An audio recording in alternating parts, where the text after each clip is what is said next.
ছাত্রীদের যৌন হয়রানির অভিযোগে চট্টগ্রামের কাপাসগোলা সিটি কর্পোরেশন বালিকা উচ্চ বিদ্যালয়ের প্রধান শিক্ষক আলাউদ্দিনকে প্রথমে বদলি ও পরে সাময়িক বহিষ্কার করে কর্তৃপক্ষ। ফলে স্বস্তি ফিরেছে শিক্ষার্থীদের মাঝে। জানা গেছে, আলাউদ্দিনের যৌন নিপীড়নের ঘটনা নতুন নয়। 2013 সালে তার হয়রানির শিকার হন এক ছাত্রী।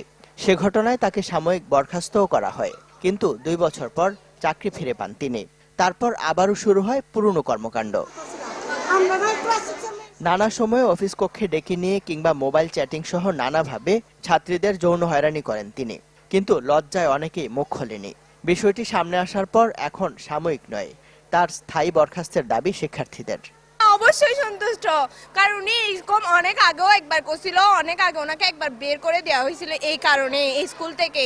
তারপর উনি আবার 2018 সালে আবার আসছে, আবার এগুলো করতেছিল, কিন্তু সবাই এগুলো মানে অনেকে বলতো না। আমরা গার্লস স্কুলে থেকেও যদি নিরাপত্তা না পাই তাহলে আমাদের কোনো স্বাধীনতা নেই। যে কাজটা করছে আমরা চাই যেন তার শাস্তি হয়, যাতে ভবিষ্যতে যিনি এই কাজটা না করতে পারে, কোনো মেয়ের সাথে যেন খারাপ ব্যবহার করতে না পারে, কোনো মেয়ে যাতে ওনার শিকার না হয়। ওনাকে সাময়িকভাবে বরখাস্ত করলে হবে না, ওনাকে একেবারেই সাসপেন্ড করে দিতে হবে, যাতে উনি আর কোনো স্কুলে শিক্ষকতা করতেই না পারে। উনি অলওয়েজ মেয়েদেরকে ডিস্টার্ব করে। স্কুলে একটু নিজেদের মতো করে চলাফেরা করতে পারবো এবং নিজেদের মতো করে পাঠশালা থেকে যে শিক্ষাটা আমাদের গ্রহণ করা প্রযোজ্য ছিল এতদিন, সেটা গ্রহণ করতে পারবো। আমরা নিরাপত্তা চাই, আমরা গার্লস স্কুলে পড়ি, আমাদের নিরাপত্তা দরকার। অভিভাবকরা বলছেন, ভবিষ্যতে যেন এমন ঘটনার পুনরাবৃত্তি না হয় তার নিশ্চয়তা দিতে হবে কর্তৃপক্ষকে। মেয়েদের স্কুলে পাঠিয়ে কোনো আতঙ্কিত যেন থাকতে না হয়, এই ধরনের একটা ব্যবস্থা নিলে স্কুল কর্মকর্তারা আমরা একটু ভালো।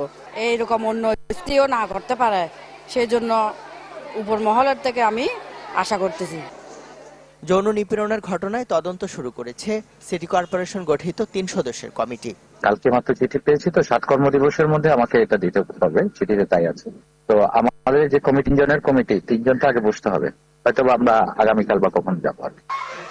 শিক্ষার্থীদের যৌন হয়রানির অভিযোগে গত রোববার স্কুলের প্রধান শিক্ষক আলাউদ্দিনকে অবরুদ্ধ রেখে বিক্ষোভ করে শিক্ষার্থীরা। ইমদাদুল হক, চ্যানেল 24, চট্টগ্রাম।